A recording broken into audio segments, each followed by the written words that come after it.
حضرت سعید بن مسیب کہتے ہیں میں دیوانہ بن کے، مجنون بن کے اندر گھس گیا. یزیدی فوج نے سمجھی میں دیوانہ ہوں، شاید پاگل ہوں، مجھے انہوں نے تکلیف کوئی نہ دی. فرماتے ہیں میں نبی پاک کی قبر کے ساتھ ٹیک لگا کے بیٹھا تھا، زور کا وقت ہوا تو میں رونے لگ گیا.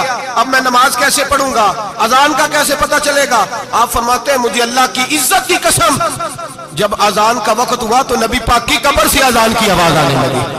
فرماتے ہیں جب جماعت کا وقت ہوا تو حضور کی قبر سے اقامت کی آواز آئی، پھر جماعت کی آواز آئی، اور میں نے اپنے نبی کے پیچھے زور کی نماز ادا کی. حضور کے پیچھے حضرت موسیٰ اپنی قبر میں نماز پڑھے، اور میرے رسول تو قبر میں جماعتیں کراتے ہیں.